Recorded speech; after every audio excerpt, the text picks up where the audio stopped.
Kita ke sorotan lain, Saudara. Lembaga Perlindungan Saksi dan Korban (LPSK) menemui keluarga korban pembunuhan ibu dan anak di Subang, Jawa Barat. Kedatangan LPSK bertujuan untuk melakukan penilaian soal status justice kolaborator yang diajukan tersangka Muhammad Ramdhanu alias Danu. Pada Kamis kemarin, LPSK terlebih dulu menemui Yoris, anak tertua korban, untuk menggali informasi dan penilaian terhadap tersangka Danu yang mengajukan status justice kolaborator. Kepada LPSK, hasilnya Yoris dan kuasa hukumnya menilai Danu tidak layak mendapatkan justice kolaborator karena selama 2 tahun menutup-nutupi informasi dalam kasus pembunuhan terhadap Tuti dan Amel. Namun pendapat berbeda dilontarkan 3 kakak korban, yakni Lilis, Yeti, dan Ida yang merupakan ibu angkat Danu. Mereka menilai Danu layak mendapatkan status justice kolaborator karena berani membongkar kasus ini setelah 2 tahun berlarut-larut. Dari LPSK, Bu.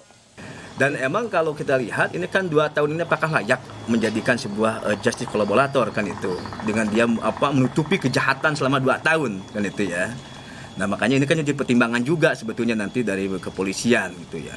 Begitupun nanti ya saya yakin mungkin LPSK mungkin lebih kepada hak mereka untuk melakukan apakah layak atau tidaknya nanti mungkin saudara D ini jadikan sebuah JS nantinya. Sangat mendukung. Kenapa Bu mendukung? Alasannya? Ya alasannya karena yang salah itu kan yang utamanya bukan Danu. Jadi Danu yang bisa membukakan rahasia ini, kalau nggak ada Danu kan belum tentu ini kebuka gitu. Jadi saya mah ya pokoknya mah Danu ke situ itu setuju lah gitu. Tapi kan ini udah 2 tahun nih Bu, nggak kenapa dari awal gitu, ada pertimbangan nggak? Apanya mungkin Danunya tertekan ke apa dari dulunya, jadi dia nggak mau bicara gitu. Sementara itu, Yuris, anak tertua sekaligus kakak Amel, korban pembunuhan ibu dan anak di Subang, yakin jika pelaku yang menghabisi nyawa ibu dan adiknya adalah 5 tersangka yang sudah ditetapkan polisi saat ini. Hal itu diyakini Yuris dari rangkaian dan tahapan proses penyelidikan dan penyidikan yang dilakukan polisi selama ini. Yuris juga kecewa karena baru 2 tersangka yang ditahan, sementara 3 tersangka pembunuh ibu dan adiknya Amel belum ditahan.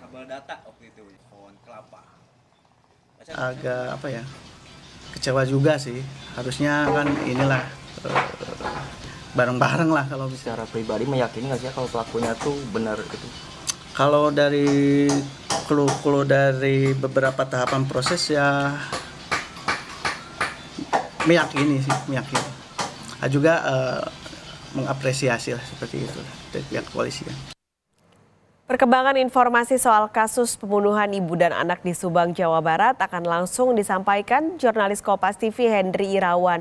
Hendri, apakah sudah ada hasil dari olah TKP ulang yang dilakukan dan kapan untuk hasil asesmen LPSK soal status justice kolaborator tersangka Danu akan diumumkan?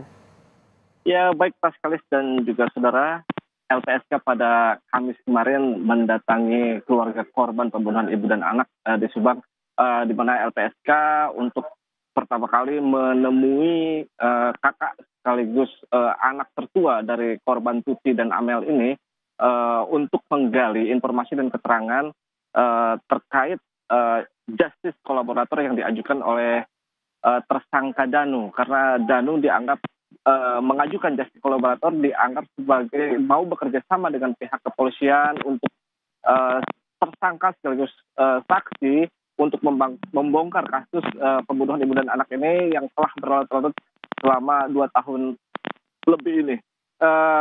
Menurut Yoris dan pihak kuasa hukumnya, Yoris sendiri tidak terlalu atau tidak setuju atau tidak sependapat untuk pengajuan justice kolaborator bagi Danu karena memang kondisinya Danu telah menutup-nutupi kasus ini selama 2 tahun.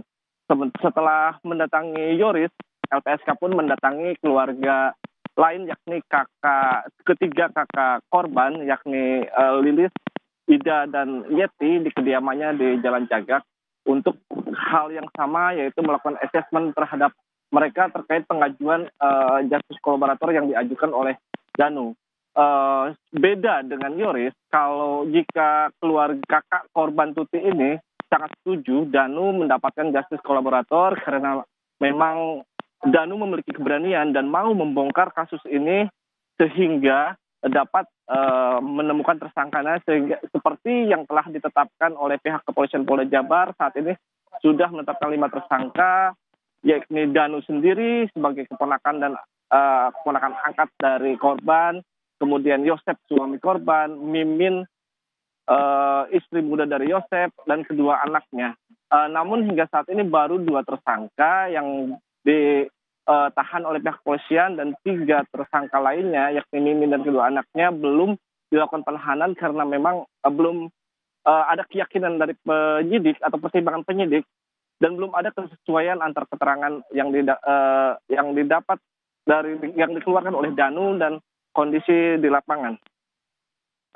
Selain itu untuk hasil dan kapan akan diumumkannya, kami sempat bertanya kepada pihak atau petugas LPSK yang datang pada Kamis kemarin, mereka belum bisa memberikan jawaban dan menyarankan untuk langsung menanyakan kepada Humas LPSK terkait pengumuman atau dikabulkan tidaknya pengajuan justice kolaborator terhadap Danu atau diumumkannya kapan mereka akan mengeluarkan statement itu dari pihak kehumasan LPSK.